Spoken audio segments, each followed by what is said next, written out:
Welcome back to the Physician's Guide to Doctoring. On this week's episode, we have a guest host, so please be the same respectful audience you are for me and enjoy. Hey, this is Brad Block, host of the Physician's Guide to Doctoring. This is a personal and professional development podcast for physicians where we have experts on the show that try to teach us everything we should have been learning while we were memorizing Krebs cycle.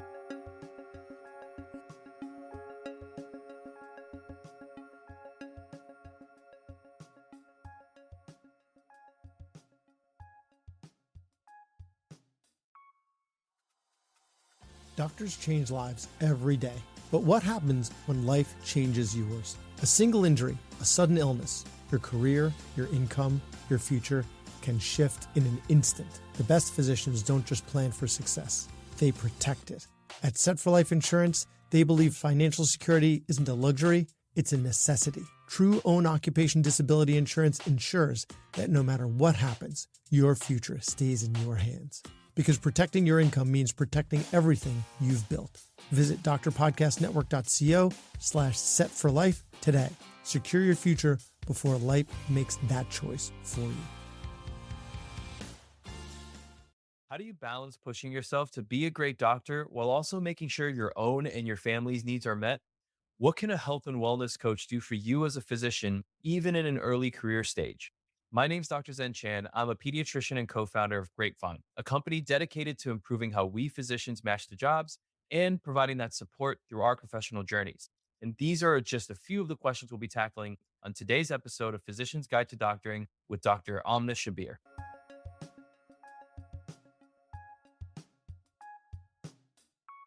Hello, everyone, and welcome to today's episode of Physician's Guide to Doctoring, featuring a very familiar interviewee. My name is Zen, and today I have the pleasure to interview Dr. Amna Shabbir, founder and CEO of Amna Shabbir Wellness Coaching and the Early Career Physicians Institute. She is a Master Certified Life Coach and National Board Certified Health and Wellness Coach, a dual Board Certified Geriatrician-internist, and supermom to 2 young girls. She has frequently been on this side of the podcast experience, but today she is in the hot seat. So welcome, and thank you so much for being here. Thank you for that kind introduction. I love being on this side of the seat and happy to be here. Awesome. I want to just dive right into all the questions. I hope that our audience can gain a lot of insight into how to better their careers and how to use coaching, what coaching is, and learn all of that. So if it's okay with you, I'll dive right in. Absolutely. First thing, many physicians decide to spend a year or a few after residency to work as an attending, maybe take on a hospitalist position or just work in primary care, something like that, before pursuing a fellowship. I learned that's something that you did as well. Can you tell me what were some of the determining factors that went into that career step, that went into you picking a fellowship, and then now working as a physician wellness coach? We like to think of things as everything has to be planned and life has to have a linear progression. I'm going to do residency and then I'm going to do fellowship. Had you asked me in residency, are you going to become a geriatrician? I probably would have shaken my head and said no. And fellowship was nowhere in my horizon at that time in my mind. What I was passionate about was practicing primary care. I was a primary care track resident. I was all like, this was the career that I was supposed to embrace and retire in. And I didn't see myself doing anything else full time ever. So this was the view that I had. And I knew it was going to be hard, but I was not prepared for how hard and how disempowered I would feel as a primary care physician practicing in a traditional healthcare system. That was really a series of where I started becoming very disillusioned with the way we practice medicine. And although, again, I knew it was going to be hard, I knew that there was going to be an in basket and all the other needs and demands of the work that primary care is. But it's when you're in the trenches that you start to realize, and just the sheer exhaustion. I'm a human being, just the sheer exhaustion. I think I'm trying to think back all the time. Every time I get this question, I come up with a new insight. I burnt out in the first couple of months after training. It was very real. And I took that as a personal slight, as I'm not tough enough. And that's why I burned out early. Fast forward 4 years in practicing full-time primary care. And by then I had another child. By then I had been practicing for one whole year in the pandemic, 1 year in some months. I asked myself this question. I want to walk away from medicine completely. This is it. I am done. And what still gave me joy in medicine? And working through that question, I realized that I love taking care of older adults. The more complex, the better, and talking to families. And that's where I told myself, okay, I guess I'm becoming a geriatrician. So I applied for residency. The application was closing in maybe a week and a half. I Oh, think that was the amount that was left. So I started the process. I applied, I got in to the program of my choice. I was very delighted. And yeah. going back into medical training was its own journey, definitely insightful, but my way of healing from burnout was actually more medical training. So was not a very thought out process, but life brought me there and I'm actually grateful that it did. Gotcha. Then the wellness coaching piece and making that transition. Life is a funny thing. I would say parallel journeys happening all the time. Even before I went into medical school, I was enamored by positive psychology. I read The Seven Mm, Habits of Highly Effective Teens when I was around 13, 14 years old. And I went to my mom and I said, I want to do whatever this is. And she looked at me like a concerned South Asian physician mom. And she said, I don't know what this is. You're becoming a physician, end of story. That was one snippet. Like I look back and I had always read books surrounding positive psychology, optimizing life, high performance. All those things really were a passion of mine way before coaching was formally introduced as a thing in my life. But also, the passion for medicine was crawling simultaneously side by side. And I believe that all those books that I was reading and the material that I was consuming was actually helping me during my medical education. Fast forward, I went through personal lived experience of burnout, postpartum depression, physical challenges, mental health challenges. All of these combined made me realize, and I also got coached.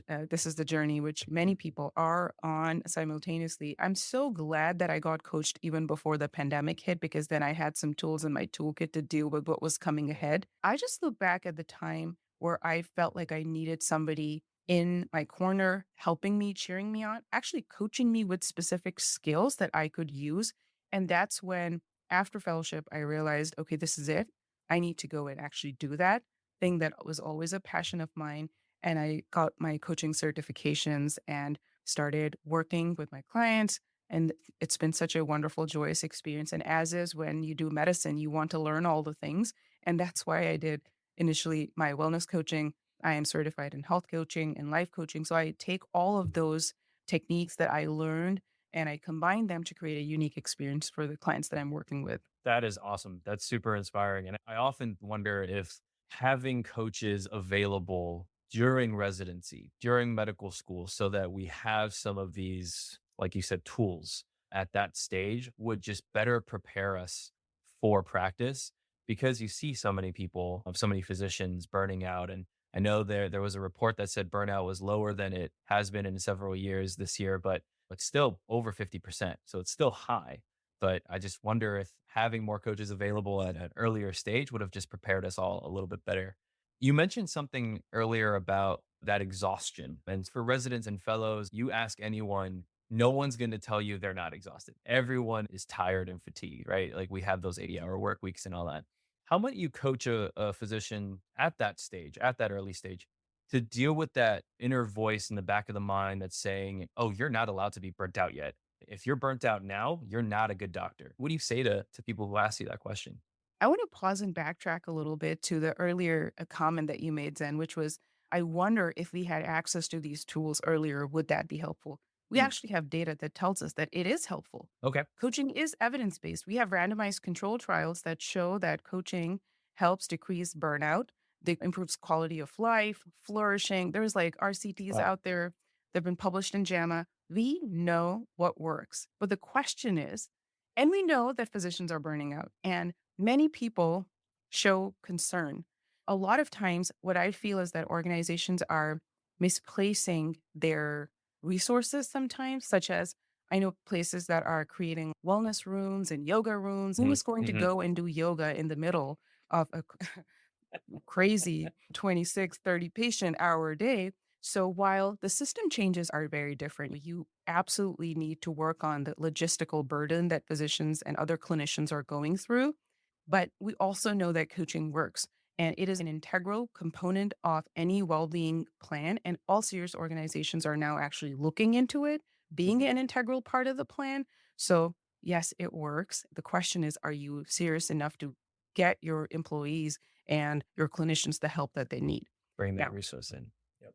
coming Yep. to the second question that you've asked, I know exactly how to talk to that voice because I had that voice for the longest time ever. If I look back in time and could change one thing, you get this question, what would be the one thing you would change? It is to talk to myself a bit more kindly. Because what happens in medicine is we take compassionate humans with a calling, a higher calling and a Mhm. purpose, Mhm. and then we systematically dehumanize them while teaching them empathy. We all remember those lessons on Yeah. how to care for our patients, how to appreciate their pain, but meanwhile, also don't cry, don't feel the pain. You are supposed to stay awake. Uh, I don't know any physician who had to go to the bathroom and actually went to the bathroom at the time that they needed to go. So, absolutely create this split. You disembody yourself completely. And then when you actually lean in and realize how bad this was, because for me, after fellowship, it took about 7 months and multiple doctor visits. I don't talk about this part of my journey to help me figure out what was going on with me. I had so many different physical symptoms. And even now, like my dentist the other day, she asked me, do I clench my jaw? I'm like, I don't clench my jaw. Oh, I never clenched my jaw. And then she helped made me palpate my jaw and I saw how all the muscles were hypertrophied oh and I yes. had limited jaw opening just because of all physical manifestations of stress. If you are a medical student and a resident or a fellow or an early career physician and you're feeling tired and exhausted, it's okay. Congratulations, you're a human. And it is something that you have to start realizing the fallibility in a profession that promotes maladaptive perfectionism already, even if you're not a physician, just by the currency of being alive in this day and age, you are susceptible to having all three types of perfectionism. Now, take you and your drive and you put you in as a medical student, as a resident, as a fellow, all of this is going to just get worse. You just have to take a deep breath and go stand in front of the mirror and look at yourself, like literally look at yourself. And when you look, what is looking back at you is not AI, it's not a computer, it's not a robot, it's a human being. And I just recommend asking yourself this question: the way you talk to yourself, would you talk to a loved one like that? Would you talk to the patient, the room that you just left? Would you talk to that patient like that? And why is it so hard to talk to yourself and give yourself the common courtesy that any person walking down the street deserves? And we are so hard on ourselves. And we feel that. And I say we because I am part of that. For the longest time, I felt that if I was self compassionate, if I was self kind, I would become complacent. And if I spoke with to myself with kindness, my grades would go in the toilet, my ambitions would be flushed, and I would be on the street. Research shows time and time again that by practicing self compassion, you are going to trigger intrinsic motivation and you are actually going to flourish and go better in your career. You're probably going to have more longevity in medicine. Please allow yourself to be human. I appreciate that so much. I wish I got this advice when I was a resident. And you mentioned you're not going to the bathroom on time. Sometimes I was going to the bathroom unnecessarily, not to use the bathroom. It was to have a quiet moment to think about some tragedy that just happened, think about the stress or maybe even a bad interaction with a colleague and things like that. And having to wipe a tear away and just go right back to work because the next patient is there and the next task needs to be done. I really do appreciate everything that you just said. That was about the inner voice. Sometimes now we have to deal with people just at work and talking with older physicians from a different generation. And when it comes to that, I often feel like the discourse gets a little negative and not super productive. You often feel or you hear that from older physicians, oh, younger doctors these days don't seem to care about patients the same way we did. We didn't even have work hours in residency. They're so nice that they have 80 hours limits. No one seems to see being a physician as a calling anymore. And From a younger physician's perspective, including my own, I'm seeing all of the older ones like burning out and being very dissatisfied and being dehumanized, like you just said. And so we're fighting for what we're fighting for because of what we're seeing. One of the biggest questions I always have is how do we bridge the gap in this discourse, make it more productive, and reduce that us versus them mentality between the different generations of doctors? Excellent question. And I love that you are asking about bridging the gap. I would just invite you to take a deep breath and pause. When we talk about us versus them, it becomes very easy to just, then we can go on back in the day. They can say, back in the day, we did all these things and da da da da da. And we can Hmm. say, clearly, this isn't working. And everybody can get all riled up. Let's all Hmm. take a deep breath and realize that we're all on the same side of the table. Yeah. This is not a rivalry or hostility.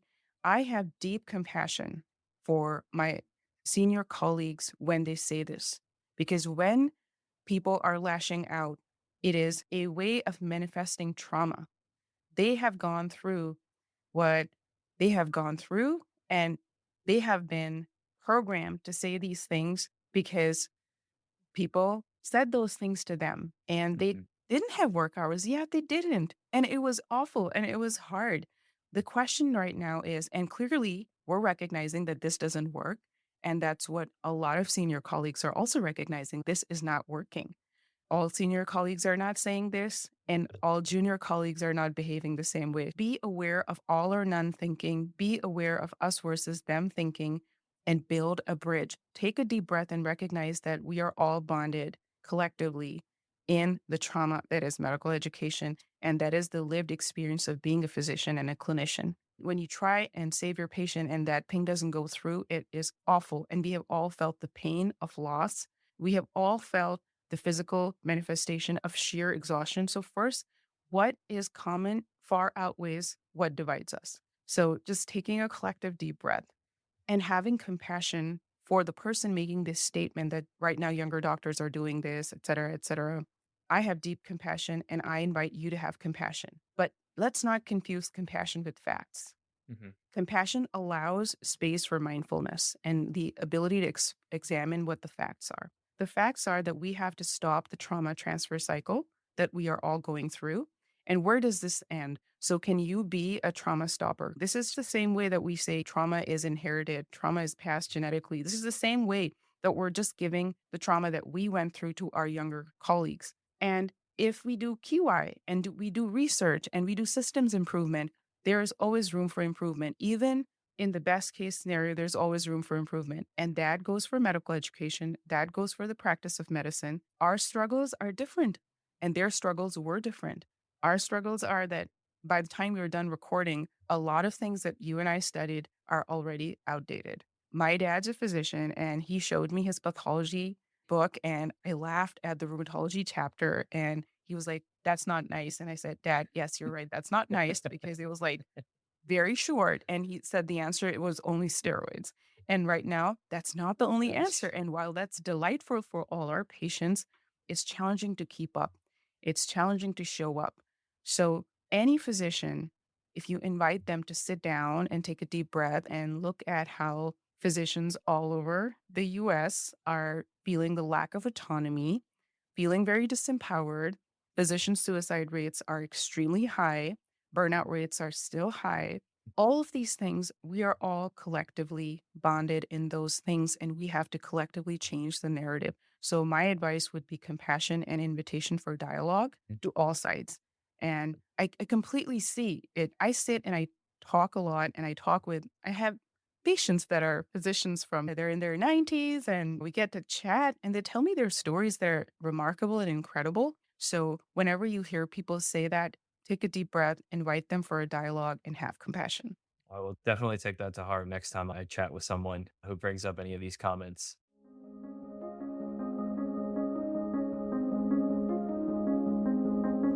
Hey there, it's Brad. As someone who's passionate about podcasting, I've always thought there should be more support for physicians who want to share their stories and expertise. That's why we're launching Doctor Podcast Network. We're bringing together a community of physician podcasters with one goal in mind: to provide the tools, connections, and resources you need to grow your show. So, whether you've been podcasting for a while or maybe you're just starting, we've designed this network to support you every step of the way, and we're going to help each other rise, not compete. If this sounds like something you'd benefit from, we'd love for you to join us as we get closer to launch. So you can sign up at drpodcastnetwork.co for early access. Stay tuned for more details in the coming weeks. Really looking forward to what we can create together. Doctor Podcast Network, where doctors podcast. Doctor Podcast Network, where doctors podcast. Doctor Podcast Network, where doctors podcast. I was recently at the National Pediatric Conference, and there were multiple groups. There was the early career physician section, there was the practice management section, and very different generations of physicians in each one. And one of the things that I immediately thought, having attended both of them, I'm like, why are there no events where they're coming together? Like, where's that networking event to have everybody share stories and talk about the current bigger overarching issues and how we can all tackle them together? And so I love the ideas of bridging gaps and forming more connections and getting everyone together like that. That actually goes right into my next question, which is, when it comes to burnout, there are some of those individual components and contributions, but there's also, like you already talked about, so many of these systemic contributions, the way that the system burns and churns through physicians and the healthcare workforce. What are some challenges? I know that you help organizations make sure they have the right systems in place too. As you in that work, what are some of the common challenges or even just common themes you've noticed many organizations might share? How do you help them systematically overcome some of these challenges? The organizations that actually care are the ones that are going to make the changes. And have had conversations with both the kind that care, the kind that don't care. Mhm. And one thing I'll say is that people don't leave places just because they had to do 2 extra clicks. Mm. They leave an organization because they feel like they don't matter and that they don't belong. Mattering and belonging are very integral to having individuals stay and be happy at the place that they work. While systems and logistics are a big part of the burden of burnout and also the burden of moral injury, if you have a leader in a place that cares for you, they're also going to address the burden, but you're also going to feel heard. So if we had to look at 100,000 different things, which is what happens when you pick up an organization in a conversation, everyone is going to tell you it's very complicated. There are so many layers. And I'm not going to say that it's not complicated, but I love this by Muhammad Ali. It's not the mountain that you out, it's the pebble in your shoe. So if you can identify the pebble in your shoe and start working on that, it's going to be huge. There are other organizations, and I want to put a plug for an ambassador for Dr. Lorna Breen Heroes Foundation. They have an incredible program which helps institutes work through such. One of the things that they're working on is removing hurdles for clinicians seeking mental health care. Are Mm. you using appropriate language? So I would encourage people to go to Dr. Lorna Breen Foundation, support them, look at their resources. Part of mattering and belonging is making your employees feel like they can seek help, and every application does not have to have 10 different questions for you to just share that, oh, I'm seeking help for postpartum depression or anxiety. So decreasing the burden, like first you're burning people out, then you're putting hurdles in space where they can't even seek help. They can't ask and go to places. That's one. Be the leader that actually listens and actually cares. Be that person. That's number two. And number three is yes, can we improve systems? All systems can be improved. Can we take away clicks and burdens? Can we start delegating some of the tasks? I mentioned primary care. There's so much help that a primary care physician needs, from prior authorizations, in basket management. How can you create systems and flows that can remove that excessive burden from physicians and other clinicians? Also, AI is booming right now. Yeah, I was about to And say that. we're talking about scribes and all these amazing things. A scribe. Here's what's happening with organizations that care about their clinicians.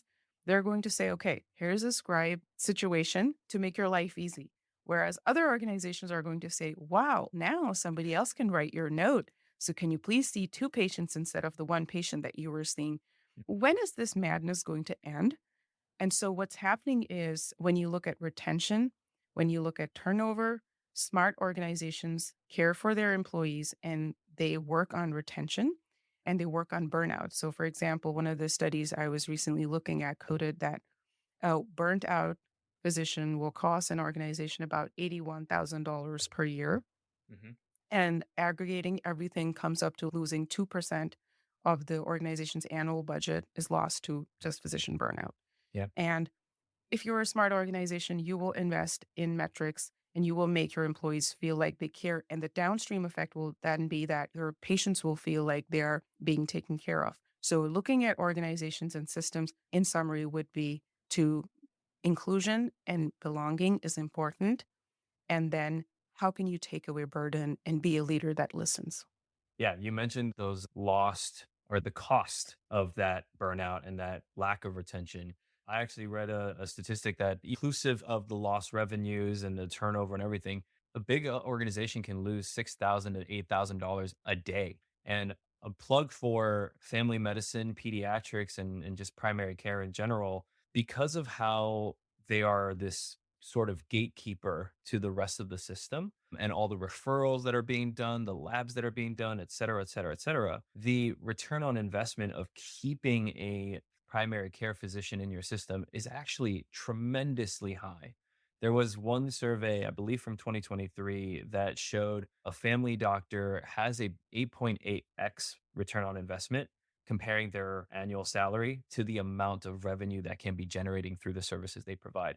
So that's enormous. And that's why I think more facilities, it's not just good to retain people because culture and whatnot. It's good for your bottom line too, frankly. So I'm glad that you mentioned and touched upon that.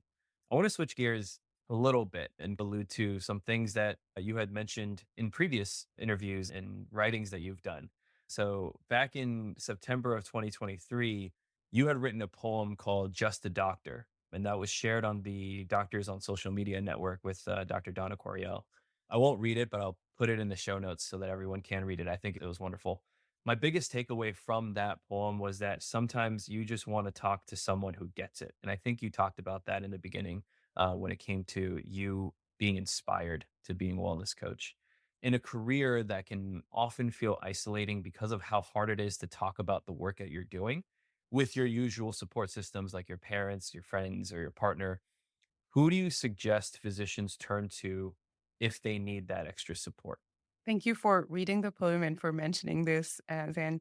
There are so many layers of community, and we have to realize that we are part of a society that has really promoted the individualistic identity, like bootstrapping everything. Mm. I should be able to deal with all of this, and that's just not right. And we need to recognize the toll that medical education and the practice of medicine takes on our clinicians.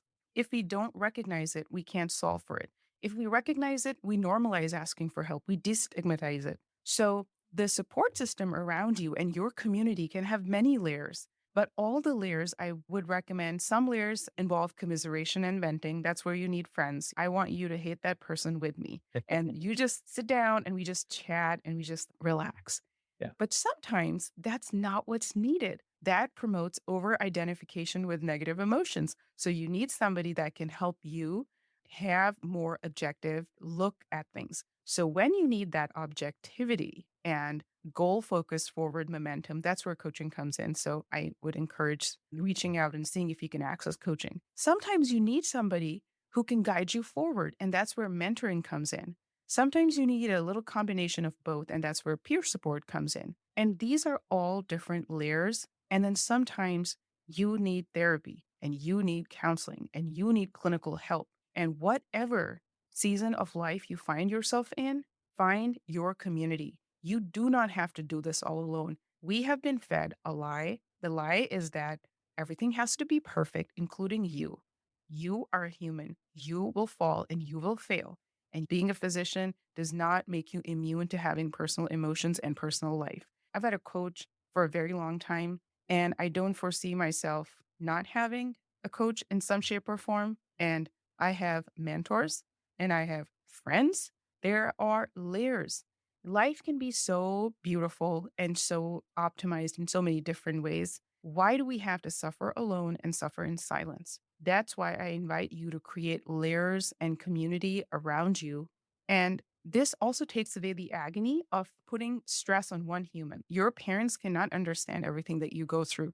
Your friends can't, and sometimes your partner can't. You need a point person to understand. You actually definitely need a non-clinical friend to help you recognize how messed up things are in your life because they've been normalized if you have been just surrounded in a clinical community. And sometimes you need somebody who has gone through what you've gone through, which is exactly what it is when you are surrounding yourself with other clinicians. I hope that answers your question. Yeah.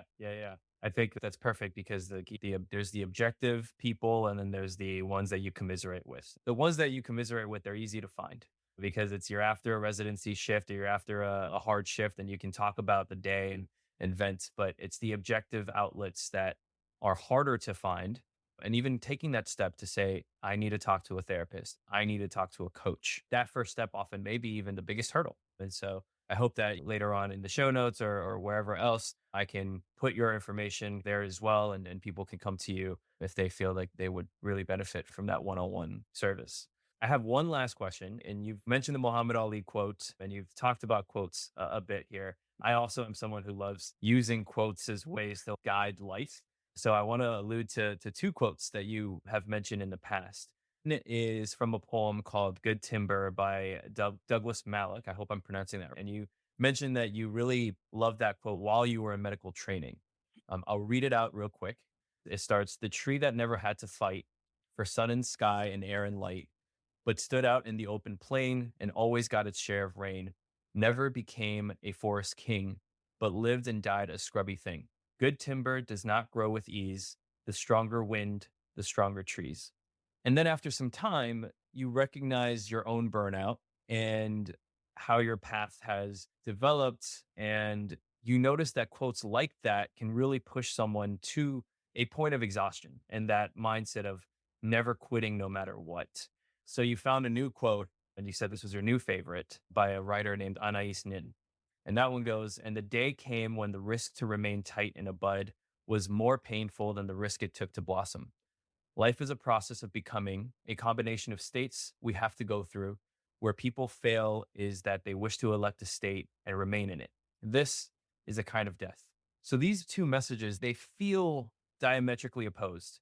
And I'm sure that many physicians out there can resonate with either or, and maybe both at the same time. How do you coach physicians, especially those in their early career, who feel they need to walk that tightrope between pushing them as hard as possible to be great at their job, maybe even to be the best pediatrician, the best rheumatologist, or whatever it is, while also being present for other life priorities like raising a family and then really preventing burnout from taking over themselves and trying to juggle all these pieces? You mentioned two of my favorite quotes, and I still vacillate between both of them. And I think the missing piece is this: how you talk to yourself, and if you believe that one has to be present and while the other cannot be present, which is the thought error over here. For the longest time, I thought that failure was arbitrary and was never an option. Perfectionism was the only way to go. And complacency was accepting or taking a deeper breath and being kind to myself in any shape or form was excusing my behavior. So the only option was 100% and being there and whatever there was, whether it was floors, whatever. And it was never for myself or for my family. It was always medicine, all consuming, or something academic. And that's where the first code helped me. And sometimes it helped me with while I was working out. Yeah. This is it. Good timber. Let's go. But then it's the ability to recognize, and I would say this and really invite early career physicians and early career clinicians to think of this becoming. It's a process, and there's no such thing as perfectionism. You're human. So you can be that person who is out and you can be fighting and doing all the best things. I don't like to use the word hustling. I don't like to use that word at all anymore. But you can work hard and do your best. And at the end of the day, not beat yourself up and recognize that it is a process of becoming and that you will get where you need to go and that you are doing the best that you could. The yearning for allowing your physiologic needs, such as rest and sleep and connection with other humans, is okay. That does not mean you're lazy. It is okay. It is normal. It is natural. You are fine. Nothing is wrong with you. So two things can simultaneously coexist. You can have desire to be ambitious and to be the best whatever you want to be, and you can also be kind to yourself. So the missing piece of the puzzle is your inner narrative. It's your inner dialogue and your acceptance of failure. You've given a lot of actionable insights today. Thank you for also being very transparent about your own journey. It's not often easy to talk about your own path through burnout. You mentioned postpartum depression, all those things. And so I really appreciate it. And I'm grateful for you to being so open today. But those were all my questions. I really want to thank you for being here with me, especially also bearing through my first time hosting a podcast episode. Are there any parting thoughts you have for the audience? And for anyone who wants to find you, where can they go? Yeah. Thank you so much for having me. You were fantastic. Everyone can reach out to me on LinkedIn at my first and last name, Amna Shabbir, and I'm also on Instagram, dr.amnashabir. My parting thought with you is you're listening to this, you're a human being. Allow space for your humanity and be kind to yourself. That's it. Awesome. Awesome. Thank you so much. Keep doing what you're doing. You're fighting the good fight. You're helping individuals and you're also helping systems be better for the individual physician. So I just really appreciate everything that you're doing. Thank you so much. Thanks for listening. I have a favor to ask.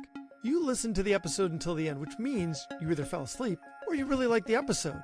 So please share it or like it or comment on a social media post or write us a 5-star review, something. It would really help me out. And maybe what you learned from this episode can help someone else too. The views expressed in this episode are those of the interviewer and interviewee and don't represent the views of their employer or even their significant other. Even though the magic of podcasting make it sound like I'm talking directly to you. This is not a doctor-patient relationship, and this is not medical advice or financial advice or really any advice. Thank us again for listening to The Physician's Guide to Doctoring.